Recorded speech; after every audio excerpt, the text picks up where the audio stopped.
Hello everyone, my name is Maarten and I will present this paper on digital design literacy in K-9 education on behalf of my co-authors at Aarhus University.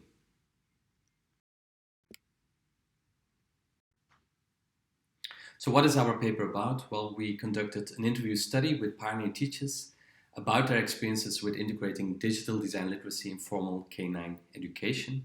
And important to know is that these teachers received formal training in digital design and design processes and have more than 3 years of experiences applying this content to their teaching practice without our interference as researchers.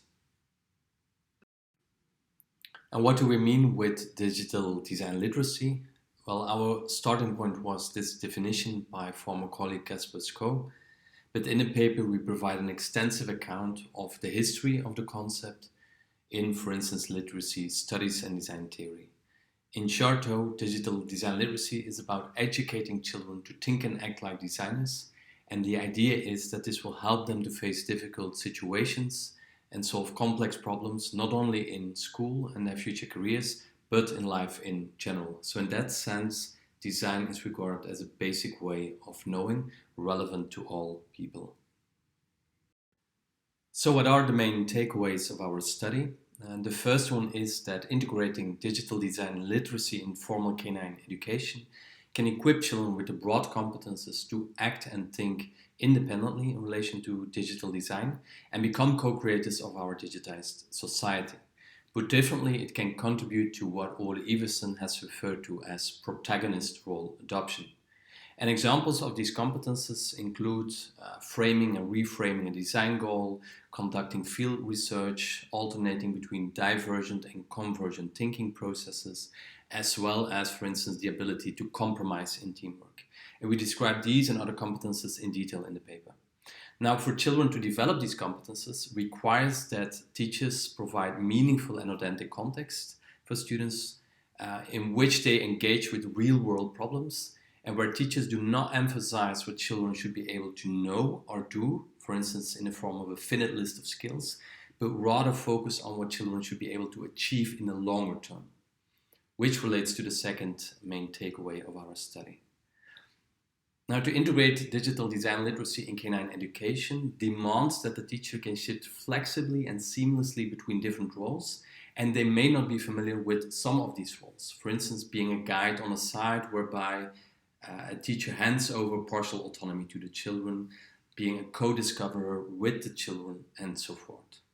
And at the same time, digital design literacy seems to distort children's expectations of conventional teach-to-the-test schooling, which furthermore complicates assessment of design projects, which relates to the third and fourth main takeaway of our study.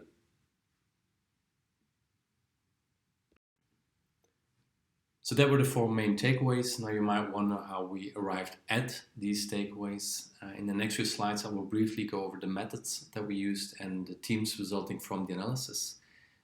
If you want to read more about these, please refer to the paper, but you can also ask me questions during the live Q&A. So we invited 54 teachers.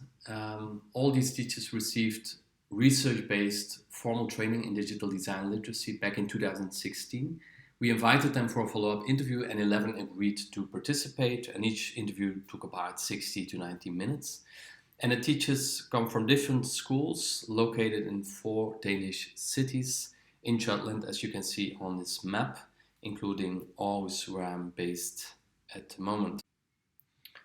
So the teachers that we interviewed often teach multiple subject or courses in multiple grades, and often that's a combination of the more traditional subjects with design-oriented ones, and they have applied the content of the course in 2016 for over 3 years, for instance by trying to make English or math more engaging, by adding design into the mix, by conducting cross-curricular projects with the students, and some have just applied design in really specific courses such as Fab Lab or Design in Craft.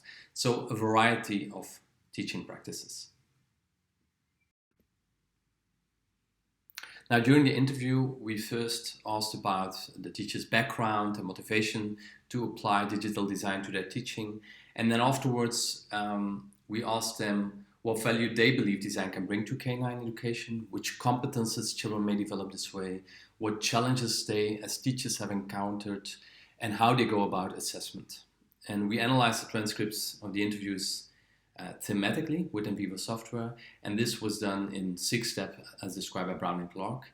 But important to know at this point is that the codes and teams arose from the data, as we used an inductive approach for our analysis.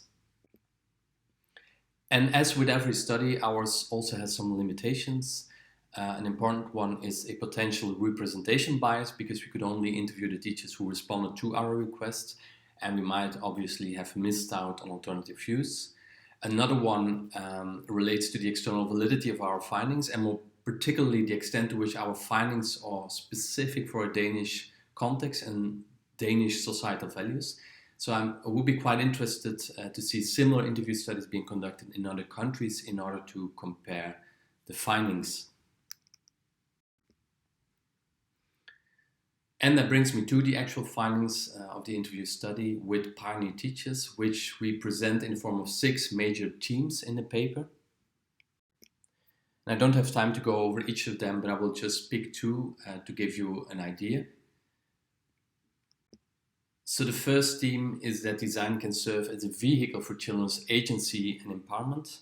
So when we inquired teachers about the value that design can bring to K-9, a recurring answer was that it provides a different way of learning that goes beyond academic skills and subject matter, a way of learning that is engaging, hands-on, enables peer learning, is project-based, cross-curricular, and so forth.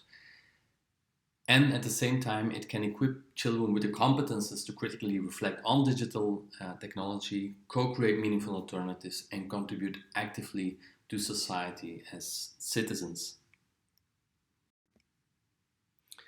Which is illustrated nicely by this quote of a teacher stating that nowadays children need other skills than they did before, and providing them with ready-made knowledge isn't the way forward.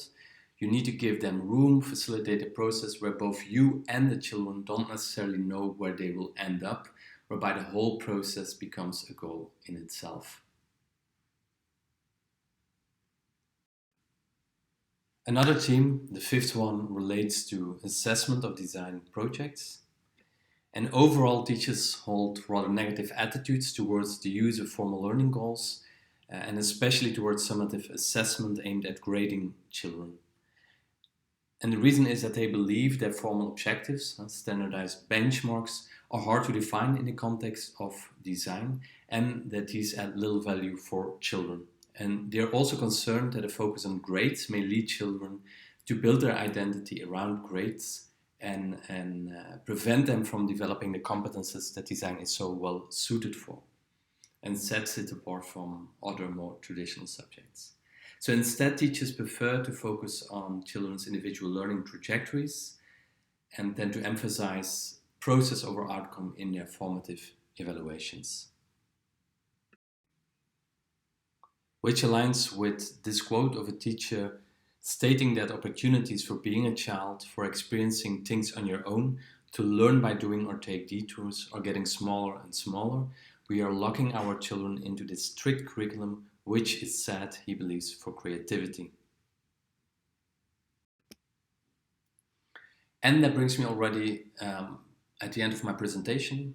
To conclude, I'd like to highlight some avenues for future work based on the main takeaways of our study that I introduced at the start of the presentation.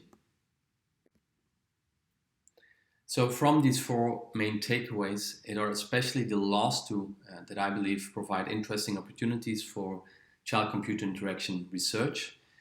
In order to integrate digital design literacy in K-9 education, more research is required on how we might better prepare teachers to shift flexibly and seamlessly between different roles, and on how to change the mindset and expectations of our students exposed to design teaching.